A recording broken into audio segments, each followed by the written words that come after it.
estos fármacos lo que buscan es relajar el músculo liso de la vía aérea, ¿ya? La idea de relajar el músculo liso es evitar el síntoma agudo. Eso es lo que uno busca. Ahora, si además evito la exacerbación, mejor todavía, ¿ya? Primero vamos a tener a los beta-2 adrenérgicos, agonistas beta-2 adrenérgicos, el salbutamol, el más común, y los beta-2 adrenérgicos lo que hacen entonces es liberar, en el fondo, vía adrenérgica, la respuesta broncoconstrictora, pero además se sabe que las células cebadas también tienen receptores beta-2 y cuando uno genera una unión de estos fármacos, del salbutamol con las células cebadas no pueden liberar histamina, lo cual me da una doble función. Interesante, ¿ya? Después de eso tenemos a los antagonistas muscarínicos. Estos ahora son antagonistas, no confundir, y lo que hacen ellos es bloquear a la acetilcolina, por lo tanto relajan el tono, y no voy a tener entonces contracción del músculo liso mediada por los muscarínicos, ¿ya? Y eso va a generar entonces que el músculo esté menos contraído, perdón. Lo que sí es que no va a alterar de ninguna manera las propiedades del moco, ya no va a alterar la fluidez del moco a nivel bronquial. Y lo que les había mencionado yo, además tenemos a los antagonistas de los receptores de la adenosina, que lo que va a hacer es bloquear los receptores de la adenosina mediado por la vía del AMP cíclico, generando entonces que disminuya la cascada del calcio, impidiendo entonces la relajación muscular. ¿Ya? Vamos viendo uno por uno. El más utilizado entonces es el salbutamol. El salbutamol a nivel, puede trabajar a nivel tanto sistémico como bronquial, y lo que hace es que a través de las proteínas G pequeñas, vía adenilato ciclasa, genera entonces la relajación del músculo liso. Es extremadamente eficiente. Una vez que uno utiliza el salbutamol, aproximadamente entre los 10 o 20 minutos, aparece la relajación entonces del músculo liso y por lo tanto el alivio del paciente. Y además, como les había mencionado yo, los mastocitos poseen receptores beta-2 adrenérgicos y por lo tanto se bloquea la salida de la histamina en los mastocitos bronquiales. ¿Con qué fármacos nosotros nos topamos que sean beta-2 agonistas? Bueno, la lista es bastante larga. Si ustedes ven acá, tienen fenoterol, salbutamol, terbutalida, carbuterol, formoterol, salmeterol, etc. No me quiero detener en todos porque la verdad es que no todos se utilizan en la práctica clínica, pero sí hay unos que son muy importantes. El salbutamol, el salbutamol, que es el más utilizado. El salbutamol tiene actividad beta-1, ¿ya? Pero más importante que todo, tiene actividad beta-2. Cuando uno lo administra por la vía sistémica, la actividad beta-1 existe, ¿ya? Y por lo tanto, uno de sus efectos adversos es que puede generar desregulación de la vía cardíaca, particularmente a nivel auriculoventricular. O sea, uno de hecho lo ve en el electro. Por lo tanto, en general, no se prefiere su uso a nivel sistémico, al menos que sea una urgencia. Por lo tanto, el salbutamol uno lo va a preferir siempre por la vía inhalatoria, para evitarnos la acción beta-1. Y entonces preferir la acción beta-2 y evitarnos este efecto adverso indeseable, ¿ya? Además, como les había mencionado yo, entre los 10 y los 20 minutos su efecto es, genera un alivio. La duración de la acción del salbutamol aparece aproximadamente a las 4 horas y puede perdurar hasta las 6 horas. El salbutamol, además, se puede administrar por la vía de aerosol, se puede nebulizar, se puede administrar intravenoso en caso de emergencia y oral. ¿Por qué les menciono esto? Porque uno tiende a pensar que el salbutamol siempre se puede administrar por la vía del aerosol, que es lo más común. Pero si el paciente está con una hiperreactividad y tiene mucha mucosa dentro de la vía bronquial, y me estoy deteniendo específicamente para que me lo entiendan, por mucho salbutamol que usted le ponga en la vía bronquial, si hay mucha mucosa, el salbutamol no va a lograr llegar a los neumocitos en el bronquio y por lo tanto no va a lograr su efecto ideal que es de broncodilatar. Y es aquí donde ustedes también son importantes en esto, lograr evitar el moco, sacar el moco en el fondo, ¿ya? Si no se puede sacar el moco de la vía bronquial, entonces hay que buscar otra opción. O la vía oral, si es que está consciente, o intravenoso. Y ahí es súper importante considerar la acción beta 1. ¿Ya? Cosas interesantes de esto. 2 miligramos de salbutamol oral son equivalentes a 200 microgramos de salbutamol inhalatorio.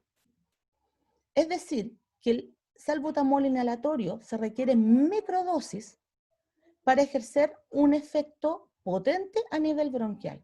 Se requieren dosis muy pequeñas. Por lo tanto, casi no tiene efectos adversos para el paciente y lo puedo usar a crónico. ¿Ya? Rescato algo más. Dentro de esta grupo o familia, el salbutamol no genera ni tolerancia ni taquifilaxia. Por lo tanto, los pacientes lo pueden utilizar toda su vida SOS sin ningún problema. Después me voy a pasar a los más utilizados también dentro de esta familia, que son el formoterol y el salmeterol. ¿Ya? En Chile, a nivel de salud pública, el salbutamol está disponible en hospitales, en servicios de salud, etc. ¿Ya? El formoterol está en formato combinado para pacientes asmáticos hiperreactivos, no está de manera libre. Les paso a explicar ahora para qué sirven el formoterol y el salmeterol. El salmeterol y el formoterol también son beta-2 agonistas, pero su inicio de acción es un poco más lento. Se demoran aproximadamente entre 30 minutos a 2 horas en generar su efecto broncodilatador, pero su vida media puede ser de hasta 12 horas, lo cual le da una ventaja frente al salbutamol, porque al tener 12 horas de actividad broncodilatadora implica que, por ejemplo, el paciente puede consumirlo o administrarlo inhalatoriamente antes de dormir, y eso le va a asegurar de que va a tener una calidad broncodilatadora durante la noche, evitando la exacerbación nocturna, ¿ya? El problema está en cómo se demora en ejercer su acción, no sirve como SOS, o es un mal SOS, es un mal medicamento de urgencia. Por lo tanto, se ha considerado que el salmeterol y el formoterol debería utilizarse una vez en la noche, 1 o 2 puffs en la noche, y permite una mejora entonces del asma nocturna. Máximo 2 veces al día. Y si uno ve la gráfica que está acá abajo, que está relacionada con la capacidad el esfuerzo ventilatorio, que es lo que se está midiendo, porcentaje de esfuerzo ventilatorio, si uno ve las dosis que se administran del formoterol y el salmeterol tras varios días de uso, uno puede ver que efectivamente tras el uso mejora la capacidad ventilatoria del paciente, ¿ya? Por lo tanto, el uso de estos medicamentos es recomendado con la finalidad en el fondo de mejorar la capacidad ventilatoria, pero nunca con la finalidad de reemplazar al salbutamol, ¿ya? Sigo. Siguiente grupo. Antagonistas muscarínicos. Son de la familia de los atropínicos. Dentro de este grupo, nosotros nos vamos a encontrar con el bromuro de ipratropio y tiotropio. En el servicio de salud, ustedes van a tener al bromuro de ipratropio, ¿ya?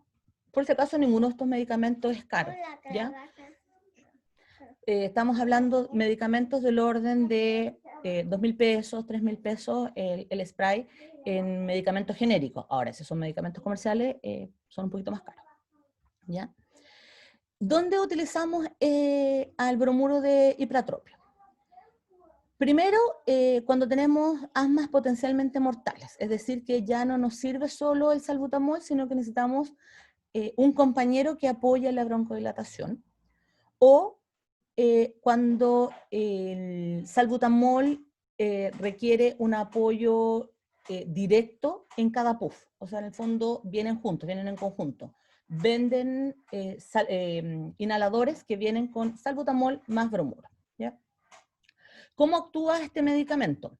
Este medicamento lo que hace es mayoritariamente bloquea a los muscarínicos tipo M3 que están en el músculo liso bronquial, ¿ya? Y también están en las glándulas mucosas, en algunas glándulas epiteliales y en células endoteliales.